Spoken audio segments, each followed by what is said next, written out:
Today we've got a members pick on the channel. We're doing Mr. Mister with Kyrie. And this one was actually part of the runners-up poll that we do. So we do, some polls. We give 4 options to choose from. Members pick. And then sometimes there's one that will come close. And then we keep track of those, and then we'll throw those ones that come close into another poll, see, what's the best of the second best. Yeah, because we don't want things to get overlooked just because they didn't come first. Yeah, because, our members say that we get pretty tough polls, right? So they're like nail biters, like, oh, what one do I pick? Yeah, they're like, well, I could pick all of these, but I'm going with this one.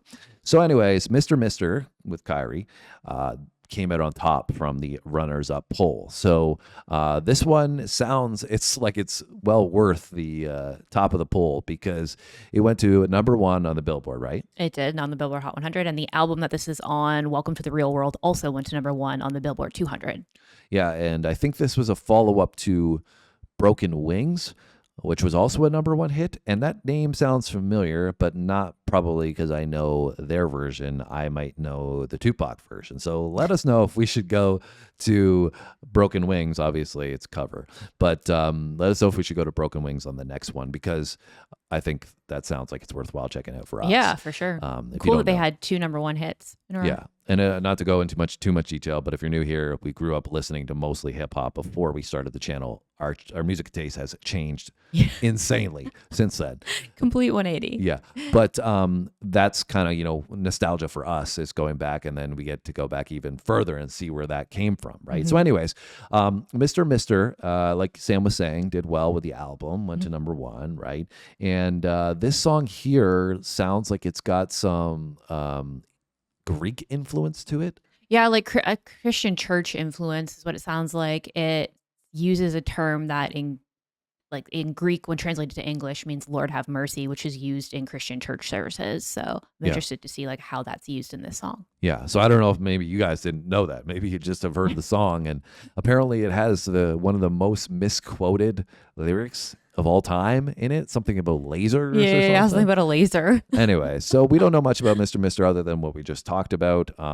And the lead vocalist, Richard Page, apparently was a very sought-after vocalist. He was a session vocalist for a while. And Chicago and Toto apparently tried to recruit him. Trying to snatch him up. Until he went with the group here, with Mr. Mister. So clearly a talented guy. I'm interested to see just how talented. You ready? I'm ready. Let's go.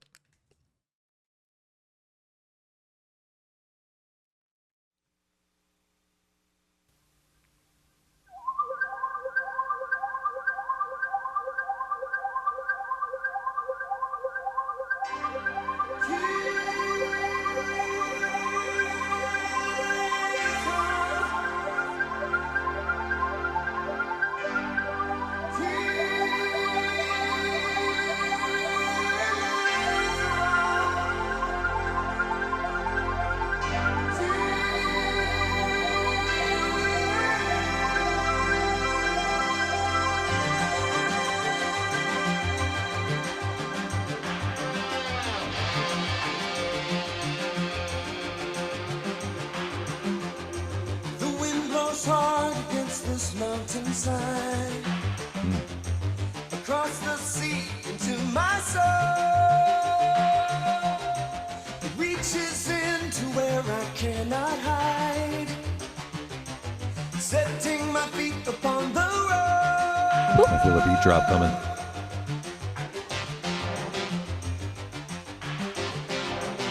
My heart is old, it holds my memories. My body burns a gem-like flame, somewhere between the soul and soft machine is where I find myself again. Kyrie on down the road that I must travel.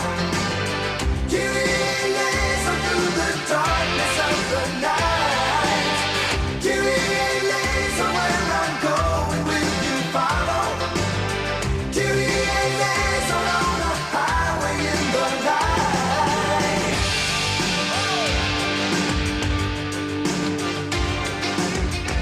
When I was young, All right, we're going to pause it here because we're definitely picking up. We're building through this one. We started real soft, real slow, and really, I was surprised to hear the dexterity, because that intro that he was giving us, and then when his vocal actually came in was so different. Mm-hmm. I also find it really cool, like that saying, how they're using it to emphasize the journey that they're going through without saying anything in a religious context. Mm-hmm. It's pretty cool, because I'm wondering, if at that time they didn't want to turn anybody off from, somebody that might be atheist, as an example, and it's like, I don't want to hear this, and that's going to take away from the pop appeal, and Yeah. maybe not allow it to go number one, right? Guess that's more of like a subtle Yeah. influence and reference. They just kind of slipped it in there, yeah. right? Like, And- let's just put it in another language and people won't know. right? But still talking about, a very cool progression of a journey. And I feel like that's what you're getting in the song as well. It's like that building process that I was saying that I wanted to pause it here, because I feel like we're building to a climax. Yeah, definitely. It's definitely coming. Because I think it has this really cool blend of, like you said, this kind of spirituality and, this kind of, like, obviously it has like a Christian influence, because that's what the saying means. But it also has this like arena rock anthemic feel to it, Yeah. right? And like it's very rare that you see that crossover between those two things. Yeah, I mean, I'm loving the arena rock sound, and I think his vocal is incredible yeah, as well. that's what I was about to say. Is I think I can see why he was sought after, but specifically for this vibe, because he does give you that like projective anthemic feel, like it really explodes off the track with some of the experiences we had from other songs in the 80s that Yes. really allow you to. I feel like the 80s was it resembled having a good time so much. Yeah. Such a party vibe. Yeah. But at the same time, nostalgic. It's so interesting how the 80s allows that to happen. Yeah. But like make you nostalgic now, obviously nostalgic, but nostalgic in the moment too. It's like you're grateful for time. I don't know. Yeah. I'm not going to get too philosophical. We're not going to have Phil's philosophical session here. But you get what I'm saying? I do. Yeah. The sound of it just puts you into this nostalgic mindset. The other thing I will say is when he started, I heard the whole laser thing. I could see why people thought he was saying laser. Let's get back to the lasers.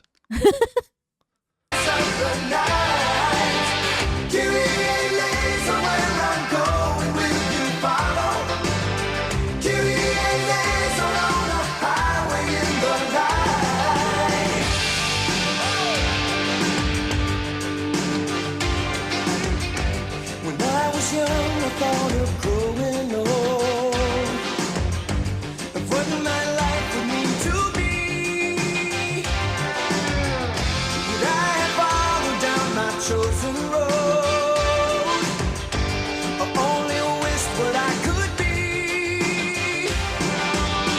Give me a laser down the road that I must travel. Give me a laser through the darkness of the night. Give me a laser where I go and will you follow? Give me a laser on the highway in the night.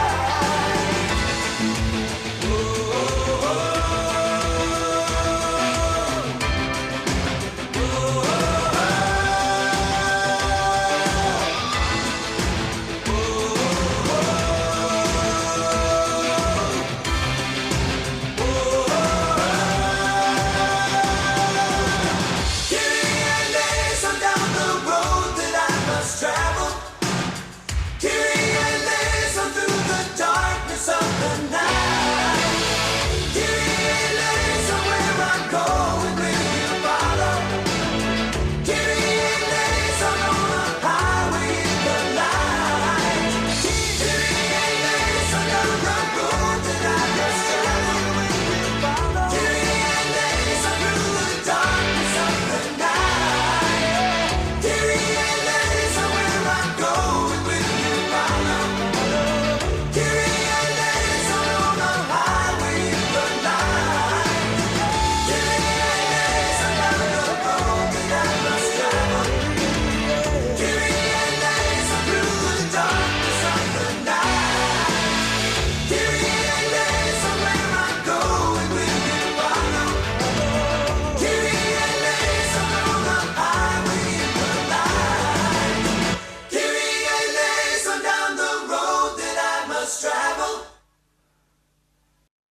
So that was Mr. Mister with Kyrie. I said Kyrie in the beginning, but clearly I mispronounced that. And I'm glad that I now know what the proper lyrics are, because I would totally be singing this incorrectly if I didn't know Yeah. otherwise. Like you said, because of the sound, but intuitively you just wouldn't think that they were saying something in Greek, right? Yeah, for sure. It's funny because it almost, like we said, sounds like they're saying carry a laser, but like with some sort of accent. So it's Yeah. like, and again, I'm not saying it makes total sense, but you could resonate like, oh, carry a laser through the dark. Like it's a light that you have with you type thing, right? So like I could see how people could think that. Maybe they did it on purpose to make people confused.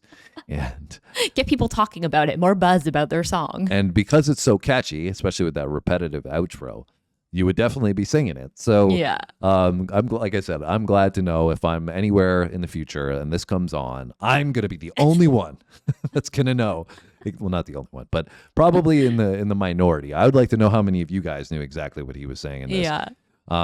I do think, though, in general, it's like a beautiful message when you do get to the heart of it, because, it's talking about having 100%. mercy and grace throughout the journeys and the ups and downs of your life, right? 100%. What I was going to say, piggybacking off what you were alluding to, the combination of this like anthemic feel with this, Christian vibe is so rare, but it's so cool in the sense that, so much of the 80s, as I was alluding to, is this party vibe. But the party, as we know, can, mean traditionally as a rock and roll superstar, drugs, alcohol, sex.